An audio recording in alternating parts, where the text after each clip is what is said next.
تدبر قرآن امین احسن اصلاحی سورہ یوسف آیات 7 تا 22 آگے کا مضمون۔ اوپر کی تمہید کے بعد اب آگے حضرت یوسف علیہ السلام اور ان کے بھائیوں کی اصل سرگزشت شروع ہوتی ہے۔ چونکہ اس سرگزشت کے سنانے سے اصل مقصود داستان سرائی نہیں بلکہ ان بہت سے سوالوں کا جواب دینا ہے جو اس دور میں اپنوں اور بیگانوں دونوں ہی کے ذہنوں کے اندر نبی صلی اللہ علیہ وسلم اور آپ صلی اللہ علیہ وسلم کی دعوت سے متعلق پیدا ہو رہے تھے۔ اس وجہ سے ابتدا ہی میں متنبع کر دیا کہ لقد کان فی یوسف و اخوتہ آیات للسائلین، یوسف علیہ السلام اور اس کے بھائیوں کی سرگزشت میں سوال کرنے والوں کے لیے بہت سی نشانیاں ہیں، یعنی جو لوگ اس الجھن میں ہیں کہ آگے کیا ہوگا اور کس طرح ہوگا، وہ اپنے اس طرح کے سوالوں کے جواب اس سرگزشت میں پا لیں گے۔ پھر پیرے کے آخر میں فرمایا کہ واللہ غالب علی امرہ ولکن اکثر الناس لا یعلمون، اللہ اپنی اسکیم کو بروئے کار لانے پر پوری طرح حاوی ہے لیکن اکثر لوگ اس بات کو نہیں جانتے۔ اس روشنی میں آگے کی آیات کی تلاوت فرمائیے۔ اعوذ باللہ من الشیطان الرجیم، بسم اللہ الرحمن الرحیم۔ لقد کان فی یوسف و اخوتہ آیات للسائلین اذ قالوا لیوسف واخوہ احب الی ابینا منا ونحن عصبہ ان ابانا لفی ضلال مبین اقتلوا یوسف او اطرحوہ ارضا یخل لکم وجہ ابیکم وتکونوا من بعدہ قوما صالحین۔ قال قائل منهم لا تقتلوا يوسف وألقوه في غيابة الجب يلتقطه بعض السيارة إن كنتم فاعلين۔ قالوا يا أبانا ما لك لا تأمنا على يوسف وإنا له لناصحون أرسله معنا غدا يرتع ويلعب وإنا له لحافظون أرسله معنا غدا يرتع ويلعب وإنا له لحافظون قال إني ليحزنني أن تذهبوا به وأخاف أن يأكله الذئب وأنتم عنه غافلون قالوا لئن أكله الذئب ونحن عصبة إنا إذا لخاسرون فلما ذهبوا به وأجمعوا أن يجعلوه في غيابة الجب وأوحينا إليه لتنبئنهم بأمرهم هذا وهم لا يشعرون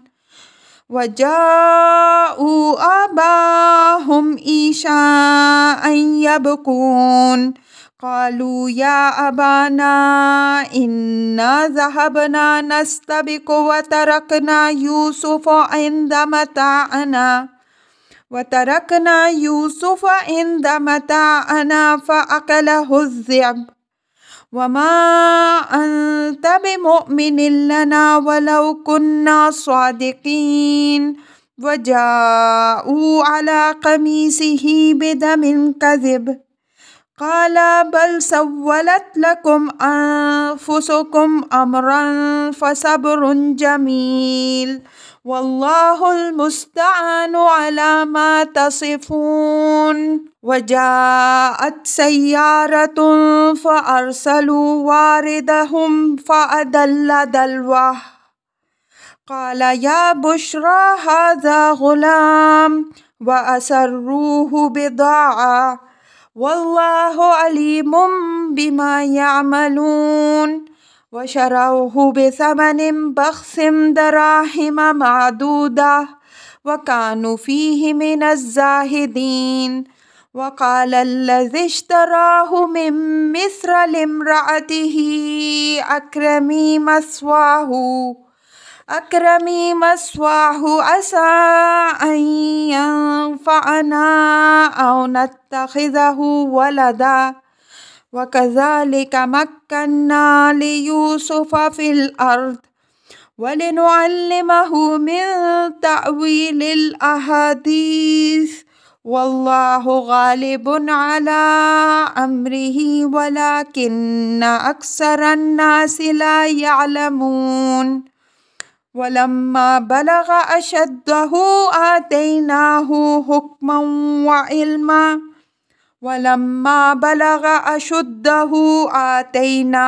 حكما وعلما وكذلك نجزي المحسنين۔ ترجمہ: بے شک یوسف علیہ السلام اور اس کے بھائیوں کی سرگزشت میں پوچھنے والوں کے لیے بہت سی نشانیاں ہیں۔ خیال کرو جب انہوں نے کہا کہ یوسف اور اس کا بھائی ہمارے باپ کو ہم سب سے زیادہ پیارے ہیں، حالانکہ ہم ایک پورا جتھا ہیں۔ بے شک ہمارا باپ ایک کھلی ہوئی غلطی میں مبتلا ہے۔ یوسف کو قتل کرو یا اس کو کہیں پھینک دو تو تمہارے باپ کی ساری توجہ تمہاری طرف ہو جائے گی اور اس کے بعد تم بالکل ٹھیک ہو جاؤ گے۔ ان میں سے ایک کہنے والے نے کہا کہ یوسف کا قتل نہ کرو، اگر تم کچھ کرنے ہی والے ہو تو اس کو کسی کنویں کی تہہ میں پھینک دو، کوئی راہ چلتا قافلہ اس کو نکال لے گا۔ انہوں نے اپنے باپ سے کہا کہ اے ہمارے باپ، کیا بات ہے کہ یوسف کے معاملے میں آپ ہم پر اعتماد نہیں کرتے، حالانکہ ہم اس کے بڑے ہی خیرخواہ ہیں۔ کل اس کو ہمارے ساتھ جانے دیجیے، ذرا چرے چگے اور کھیلے کودے اور ہم اس کی پوری حفاظت کی ذمہ دار ہوں گے۔ اس نے کہا مجھے غم اور آپ تو ہماری بات باور کرنے والے نہیں ہیں، اگرچہ ہم سچے ہی ہوں۔ اور وہ اس کے کرتے پر جھوٹ موٹ کا خون بھی لگا لائے۔ اس نے کہا کہ بلکہ یہ تو تمہارے جی کی گھڑی ہوئی بات ہے، تو صبر جمیل کی توفیق ملے، اور جو کچھ تم بیان کرتے ہو اس میں خدا ہی سہارا ہے۔ اور ایک قافلہ آیا تو انہوں نے اپنے سکا کو بھیجا، اس نے ڈول ڈالا تو پکار اٹھا خوشخبری ہو، یہ تو ایک لڑکا ہے، اور اس کو ایک پونجی سمجھ کر محفوظ کر لیا۔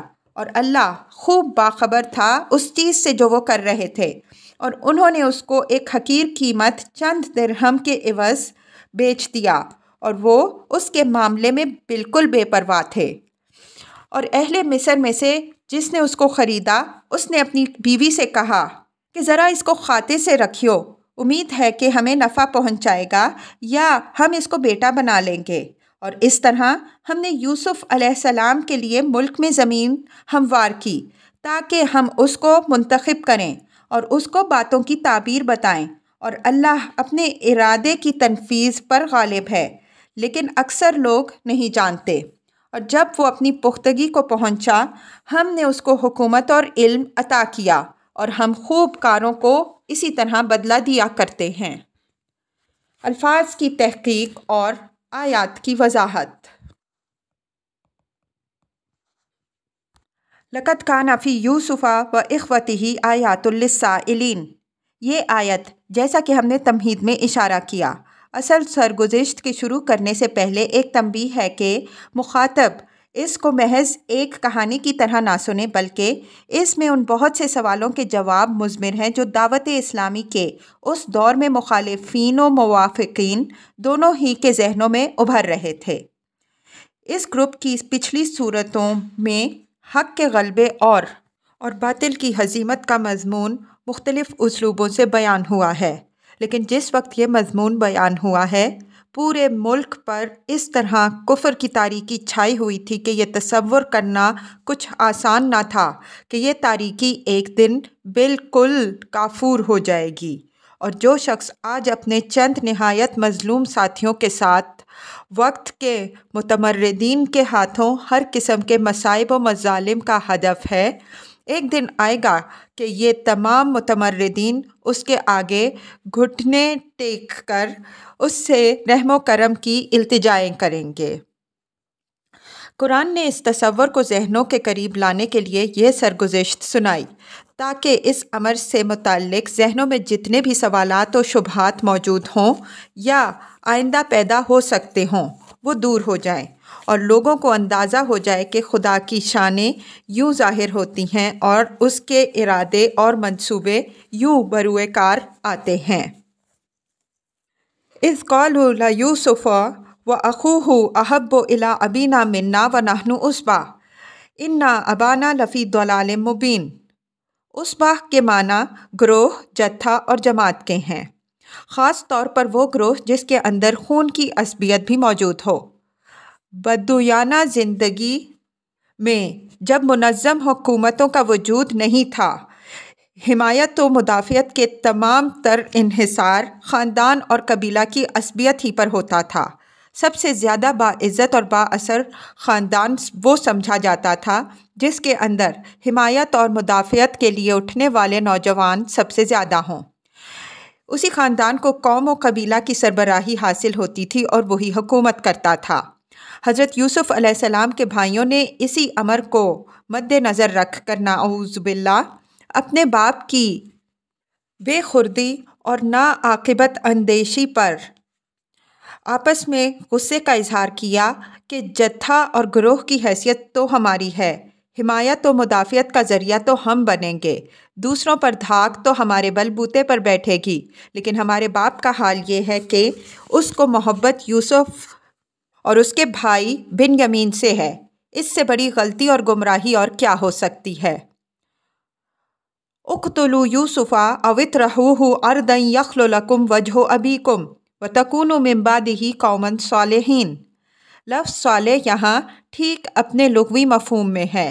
عربی میں اگر کہیں صلحت حال فلان تو اس کے معنی ہوں گے کہ اس کا حال بالکل ٹھیک ہو گیا، اس کی پریشانی دور ہو گئی، جو کانٹا اسے چبھ رہا تھا اس سے وہ نجات پا گیا۔ یہ وہ علاج ہے جو حضرت یوسف علیہ السلام کے بھائیوں نے اپنی پریشانی دور کرنے کے لیے سوچا۔ انہوں نے اسکیم یہ بنائی کہ یوسف علیہ السلام کو یا تو قتل کر دیں یا کہیں دور دراز مقام پر لے جا کر پھینک دیں تاکہ ان کے باپ کی ساری توجہ انہی کی طرف ہو جائے اور یہ کانٹا جو انہیں چبھ رہا ہے نکل جائے۔ بعض لوگوں نے وَتَكُونُوا مِن بَعْدِهِ قَوْمًا صَالِحِينَ کا مطلب یہ لیا ہے کہ اس جرم کر لینے کے بعد پھر ہم نیک بن جائیں گے، لیکن یہ معنی اس جملے کے کسی طرح نہیں ہو سکتے۔ دوسرے پہلوؤں سے قطع نظر جملہ کی نحوی ترکیب ہی اس سے ابا کر رہی ہے۔ ظاہر ہے کہ اس کا عطف سابق جواب امر پر ہے، اس وجہ سے جو حکم اس کا ہوگا وہی حکم اس کا بھی ہوگا۔ حضرت یوسف علیہ السلام کے بھائیوں کی اس مشورت سے یہ بات بالکل صاف ہو جاتی ہے کہ ان کو اصلی قد حضرت یوسف علیہ السلام ہی سے تھی، اور اس قد میں اصلی دخل صرف ان کے سوتیلے ہونے کو نہیں تھا بلکہ ان کی ان اعلیٰ صلاحیتوں کو تھا جو اسی عمر سے ان میں ابھرنے لگی تھیں اور جن کو دیکھ کر حضرت یعقوب علیہ السلام ان سے غیر معمولی طور پر محبت کرنے لگے تھے۔ اگر مجرد سوتیلے ہونے کے سبب سے قد ہوتی تو سوتیلے تو بنیامین بھی تھے، آخر ان کو ٹھکانے لگانے کی انہوں نے کوئی اسکیم کیوں نہیں بنائی؟ قال قائل منہم لا تقتلوا یوسف والقوہ فی غیابۃ الجب یلتقطہ بعض السیارہ ان کنتم فاعلین۔ غیابہ کنویں کی تہ کو اور جب کچے کنویں کو کہتے ہیں، صحرائی راستوں پر جن پر سے قافلے گزرتے ہیں۔ اس طرح کے کنویں ہوتے تھے جو عام حالات میں تو یوں ہی پڑے رہتے، لیکن کوئی قافلہ گزرتا تو ان پر رونق ہو جاتی۔ مشورہ دیا کہ قتل نہ کرو، اگر کچھ کرنا ہی ہے تو یہ کرو کہ قافلوں کے راستے کے کسی کنویں میں اس کو ڈال دو، کوئی قافلہ گزرے گا اس کو نکال لے گا۔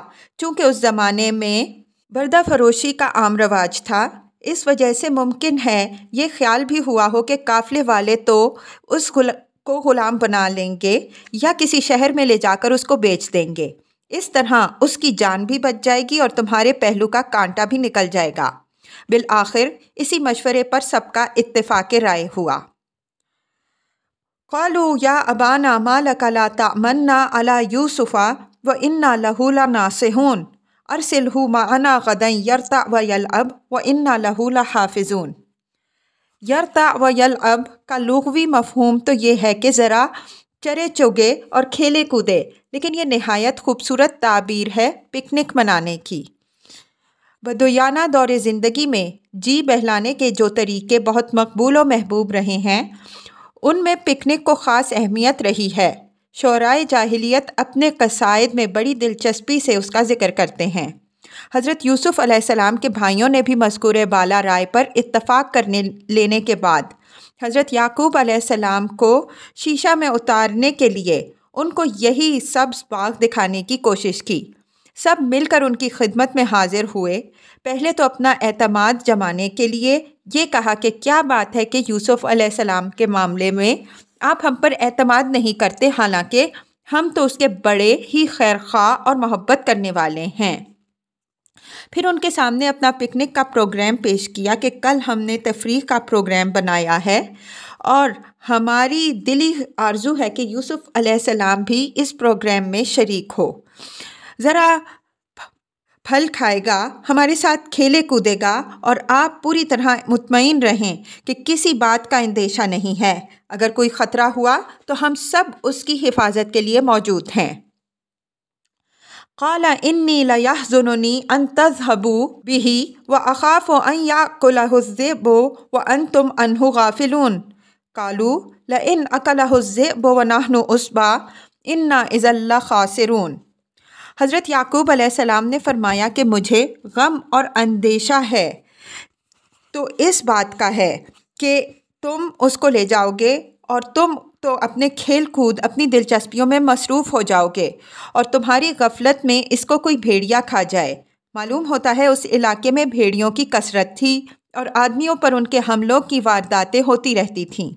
حضرت یعقوب علیہ السلام کے اس اندیشے کو سن کر بڑے تاؤ سے انہوں نے جواب دیا کہ ہماری پوری پارٹی کی موجودگی میں اگر اس کو بھیڑیا کھا گیا تو ہم سے بڑھ کر بدقسمت اور نامراد کون ہوگا۔ معلوم ہوتا ہے کہ حضرت یعقوب علیہ السلام نے ان کی اس یقین دہانی کے بعد بادل ناخواستہ ہی صحیح حضرت یوسف علیہ السلام کو ان کے ساتھ جانے کی اجازت دے دی اور ان کی سازش کا پہلا مرحلہ کامیابی سے طے ہو گیا۔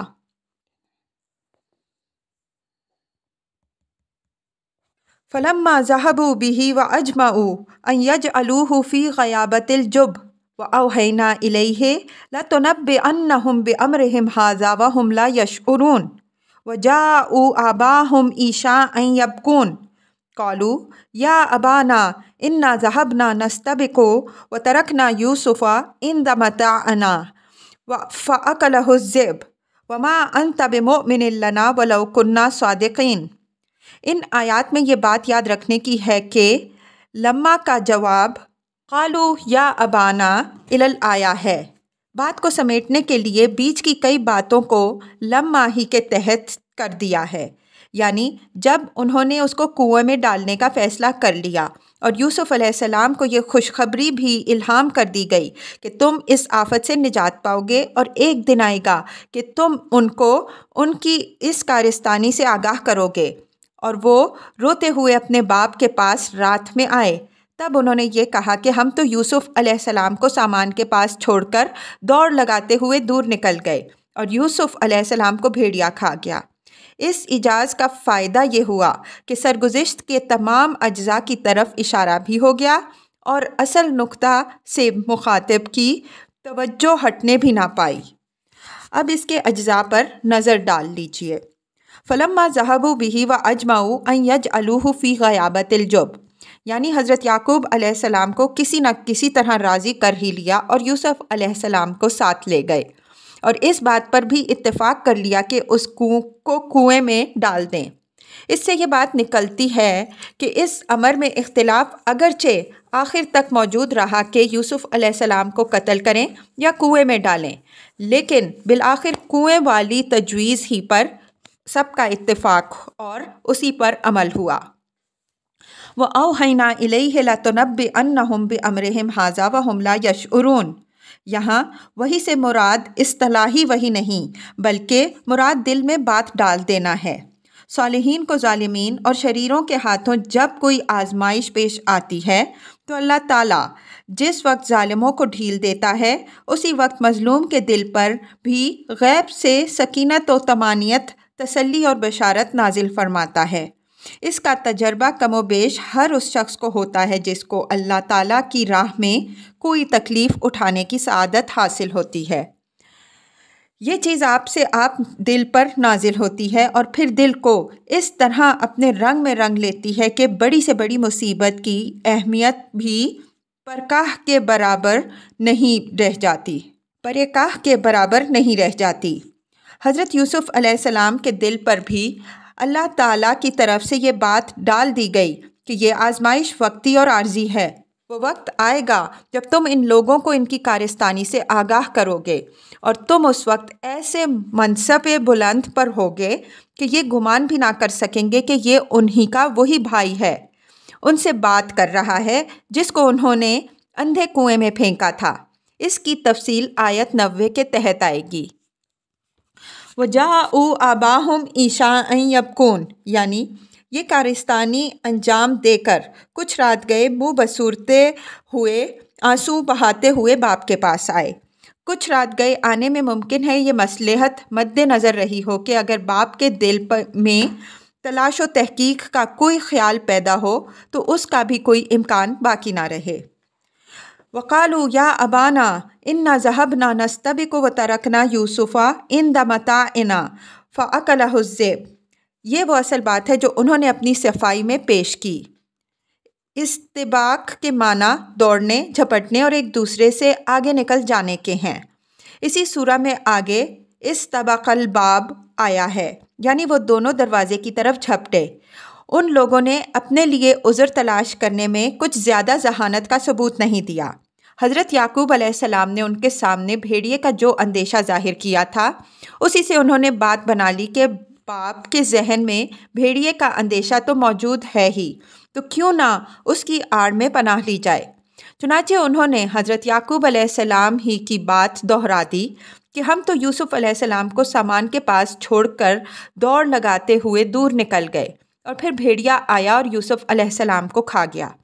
یہ بات کہنے کو تو انہوں نے کہہ دی، لیکن وہ خود بھی مطمئن نہیں تھے کہ حضرت یعقوب علیہ السلام ان کی بات باور کر لیں گے۔ چنانچہ ان کے دل کا چور ان کی زبان پر بھی آ گیا اور ساتھ ہی وہ یہ بھی کہہ گزرے کہ وَمَا أَنْتَ بِمُؤْمِنٍ لَنَا وَلَوْ كُنَّا صَادِقِينَ، آپ ہماری بات ماننے والے تو ہیں نہیں اگرچہ ہم سچے ہی کیوں نہ ہوں۔ وَجَاءُوا عَلَىٰ قَمِيصِهِ بِدَمٍ كَذِبٍ قَالَ بَلْ سَوَّلَتْ لَكُمْ أَنفُسُكُمْ أَمْرًا فَصَبْرٌ جَمِيلٌ وَاللَّهُ الْمُسْتَعَانُ عَلَىٰ مَا تَصِفُونَ۔ سَوَّلَتْ لَهُ نَفْسُهُ كَذَا زَيَّنَتْهُ لَهُ وَسَهَّلَتْهُ لَهُ وَهَوَّنَتْهُ۔ شیطان نے اس کی نگاہ میں فلاں بات کھبا دی اور آسان کر دی۔ صبر جمیل مبتدا بھی ہو سکتا ہے اس لیے کہ نکرہ موصوف میں مبتدا ہونے کی صلاحیت پیدا ہو جاتی ہے، اور مبتدائے محذوف کی خبر بھی ہو سکتا ہے۔ ہم نے مبتدا مان کر ترجمہ کیا ہے اور خبر محذوف کو ترجمے میں کھول دیا ہے۔ ایسے مواقع میں خبر کے محذوف ہونے کی وجہ یہ ہوتی ہے کہ وہ بالکل واضح ہوتی ہے اور اس کا فائدہ یہ ہوتا ہے کہ ساری توجہ اصل نقطہ پر مرکوز ہو جاتی ہے۔ صبر جمیل سے مراد وہ صبر ہے جو ہر قسم کے جزا و فضا، شکوے اور نوحہ و ماتم سے پاک ہوتا ہے۔ اگر قرآن اور تورات کا فرق دیکھنا ہو تو صرف یہی ایک مقام تورات میں دیکھ لیجئے۔ قرآن تو ان کے صبر جمیل کی تعریف کرتا ہے، اور تورات میں ہے کہ تب یعقوب علیہ السلام نے اپنے کپڑے پھاڑے اور کاٹ اپنے کھولے پر ڈالا اور بہت دن تک اپنے بیٹے کا غم کیا۔ پیدائش باب 37 آیت 34۔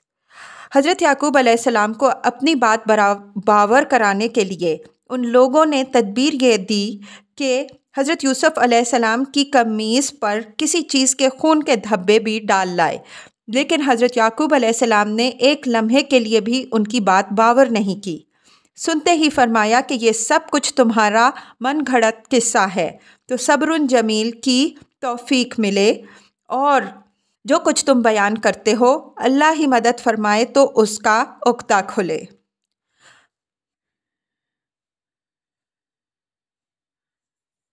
وجاءت سیارۃ فارسلوا واردہم فادلی دلوا قال یا بشری ھذا غلام واسروہ بضاعۃ واللہ علیم بما یعملون۔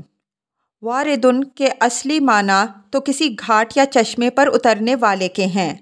عرب میں قافلے والے یوں کرتے تھے کہ جب کنویں میں اترنا ہوتا ذرا پہلے اپنا ایک آدمی اس پر بھیج دیتے تاکہ وہ پانی وغیرہ کا انتظام کر رکھے۔ یہاں وارد ان سے مراد وہی ہے۔ برادران یوسف علیہ السلام تو ان کو کنویں میں ڈال کر گھر کو سدھارے۔ ادھر رب کریم و کارساز نے یہ انتظام فرمایا کہ ایک قافلہ آ نکلا اور اس نے اپنے پانی کے منتظم کو کنویں پر بھیجا۔ اس نے ڈول ڈالا تو دیکھا کہ کنویں میں ایک لڑکا ہے۔ وہ خوشی سے چلایا کہ خوشخبری، اس میں تو ایک لڑکا ہے۔ اس دور میں بردہ فروشی کا رواج عام تھا۔ انہوں نے سوچا کہ چلو ایک نفع کی چیز مل گئی، کہیں بیچ لیں گے، اور اس خیال سے کہ کہیں داہنے بائیں کوئی مدعی نہ اٹھ کھڑا ہو۔ اس واقعے کو انہوں نے راز میں رکھنے کی کوشش کی، اس کی تشہیر نہیں ہونے دی۔ واللہ علیم بما یعملون، اور اللہ خوب جانتا تھا کہ وہ کیا کر رہے تھے۔ وہ تو اپنی اسکیم پوری کر رہے تھے اور اللہ اپنی اسکیم پوری کر رہا تھا۔ انہیں تو ایک غلام ملا تھا، خوش تھے کہ اس کو بیچ کر کچھ پیسے حاصل کر لیں گے، اور اللہ نے یہ چاہا کہ یوسف علیہ السلام کی یہ غلامی مصر کی بادشاہی کی تمہید ثابت ہو۔ وَشَرَوْهُ بِثَمَنٍ بَخْسٍ دَرَاهِمَ مَعْدُودَةٍ وَكَانُوا فِيهِ مِنَ الزَّاهِدِينَ۔ شرا یشری خریدنے اور بیچنے دونوں کے معنی میں آتا ہے۔ یہاں یہ اپنے دوسرے معنی میں آیا ہے۔ بخس کے معنی ناقص اور حقیر کے ہیں۔ زہد فی الشیء رغب عنہ وترکہ، یعنی وہ فلاں چیز سے بے رغبت ہو گیا، اس کو چھوڑ بیٹھا۔ تارک الدنیا کو زاہد اسی لیے کہتے ہیں کہ وہ دنیا اور اسباب دنیا سے بے رغبت اور بے نیاز ہو جاتا ہے۔ مطلب یہ ہے کہ ان لوگوں نے مصر پہنچتے ہی اس کو نہایت حقیر قیمت، گنتی کے چند درہم کے عوض بیچ دیا۔ انہوں نے حضرت یوسف علیہ السلام کے حاصل کرنے پر کچھ دام تو خرچ نہیں کیے تھے کہ اپنے دام وصول کرنے اور اس پر کچھ مزید نفع حاصل کرنے کی فکر ہوتی۔ ایک چیز مفت ہاتھ آئی تھی، وہ جس قیمت پر بھی بک گئی ان کے لیے نفع ہی نفع تھی۔ چنانچہ انہوں نے غالباً خریدار اول ہی کے ہاتھ جو قیمت اس کی زبان سے نکل گئی اسی قیمت پر ان کو فروخت کر دیا۔ انہیں کیا پتا تھا کہ وہ جس لڑکے کو بیچ رہے ہیں وہ خانوادہ یعقوبی کا چشم و چراغ اور خدا کا پیغمبر ہے، اور بہت جلد مصر کی پوری مملکت اس کے انگوٹھے کے نیچے آنے والی ہے۔ جب وہ ان باتوں میں سے کسی بات سے واقف ہی نہیں تھے تو ان کو بے پرواہ تو ہونا ہی تھا۔ وقال الذی اشتراہ من مصر لامرأتہ اکرمی مثواہ عسیٰ ان ینفعنا او نتخذہ ولدا وکذالک مکننا لیوسف فی الارض ولنعلمہ من تأویل الاحادیث واللہ غالب علی امرہ ولکن اکثر الناس لا یعلمون۔ اس آیت میں ایک نحوی اشکال ہے، وہ یہ کہ وَلِنُعَلِّمَهُ کا معطوف علیہ موجود نہیں۔ اس اسلوب کی مثالیں پیچھے بھی گزر چکی ہیں اور ہم اس کی وضاحت کر چکے ہیں کہ کبھی معطوف علیہ کو غایت و وضاحت کی وجہ سے حذف کر دیتے ہیں، اس کو قرینہ سے سمجھ لیتے ہیں، اور اگر موقع مقتضی ہو تو وہ پوری بات وہاں محذوف مانی جا سکتی ہے جس سے موجود خلا بھر سکے۔ یہاں ہمارے نزدیک وَلِنُعَلِّمَهُ سے پہلے لِنَجْتَبِیہِ محذوف ہے اور حرف عطف واو اس کی طرف اشارہ کر رہا ہے، یعنی پوری بات یوں ہوگی کہ اس طرح ہم نے یوسف علیہ السلام کے لیے ملک میں زمین ہموار کی تاکہ ہم اس کو اپنے کام کے لیے برگزیدہ کریں اور تاکہ ہم اس کو باتوں کی تاویل و تعبیر سکھائیں۔ اب یہاں سے حضرت یوسف علیہ السلام کی زندگی کا ایک نیا موڑ شروع ہوتا ہے۔ اہل مصر میں سے جس نے ان کو خریدا، تورات سے معلوم ہوتا ہے کہ وہ حکومت کا ایک معزز عہدہ دار، غالباً شاہی باڈی گارڈ کا اعلیٰ افسر اور طبیعت کا نہایت شریف آدمی تھا۔ تورات سے یہ بھی معلوم ہوتا ہے کہ اس نے حضرت یوسف علیہ السلام کو دیکھتے ہی تاڑ لیا کہ یہ کسی نہایت اعلیٰ خاندان کا چشم و چراغ ہے جس کو یہ بیچنے والے کہیں سے پکڑ لائے ہیں۔ چنانچہ اس نے اپنی بیوی کو ہدایت کی کہ اس کو غلام کی طرح نہیں بلکہ خاطر و مدارت سے رکھنا۔ بہت ممکن ہے کہ یہ ہمیں نفع پہنچائے یا ہم اس کو اپنا بیٹا ہی بنا لیں۔ معلوم ہوتا ہے اس وقت تک اس کے ہاں کوئی اولاد نہیں تھی، اس وجہ سے اس نے سوچا ہو کہ اگر ہمارے ہاں کوئی اولاد نہ ہوئی تو ہم اس کو متنبع کر لیں گے۔ اس طرح اس نے حضرت یوسف علیہ السلام کو اپنے پورے گھر کا، جیسا کہ تورات سے واضح ہوتا ہے، مالک و مختار بنا دیا۔ وَكَذَلِكَ مَكَّنَّا لِيُوسُفَ، یعنی اس طرح ہم نے یوسف علیہ السلام کے لیے مصر میں زمین ہموار کی تاکہ جس کار نبوت کے لیے ہم نے اس کو منتخب کیا اور اس کو باتوں اور خوابوں کی وہ تعویل و تعبیر سکھائی جو اس کے لیے بالآخر، جیسا کہ آگے تفصیل آئے گی، عملاً مصر کی بادشاہی کے لیے زمین ہموار کر دے۔ وَاللَّهُ غَالِبٌ عَلَىٰ أَمْرِهِ وَلَٰكِنَّ أَكْثَرَ النَّاسِ لَا يَعْلَمُونَ۔ اوپر جتنی سرگزشت بیان ہوئی ہے یہ اس کا خلاصہ ہے کہ خدا کے ارادے اور اس کی اسکیمیں اس طرح بروئے کار آتی ہیں کہ انسان اس کا اندازہ نہیں لگا سکتے، لیکن جن لوگوں کی نظر صرف ظاہر پر ہوتی ہے وہ اس کو نہیں جانتے۔ یہ امر یہاں ملحوظ رہے کہ یہ ساری سرگزشت قریش کو سنائی جا رہی ہے اور اس آخری فقرے میں انہی کے آنکھوں سے پردہ اٹھایا جا رہا ہے کہ وہ چاہیں تو اس سرگزشت میں اپنا مستقبل بھی دیکھ لیں اور اس پیغمبر کا مستقبل بھی دیکھ لیں جس کے خلاف وہ رات دن طرح طرح کی سازشوں میں مصروف ہیں۔ وَلَمَّا بَلَغَ أَشُدَّهُ آتَيْنَاهُ حُكْمًا وَعِلْمًا وَكَذَلِكَ نَجْزِي الْمُحْسِنِينَ۔ یہ وہ انعام ہے جو اللہ تعالیٰ نے بعد میں حضرت یوسف علیہ السلام پر فرمایا اور جس کی طرف اوپر والی آیت میں اشارہ ہے۔ فرمایا کہ جب وہ عمر کی پختگی کو پہنچا ہم نے اس کو حکم اور علم سے نوازا اور ہم خوبکاروں کو اسی طرح بدلہ دیا کرتے ہیں۔ لفظ اشد جوانی کے لیے بھی آتا ہے اور پختہ سن و سال کے لیے بھی آتا ہے۔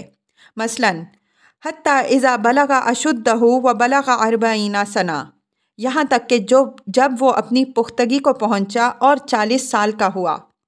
حکم اور علم یہاں نبوت کی تعبیر ہے۔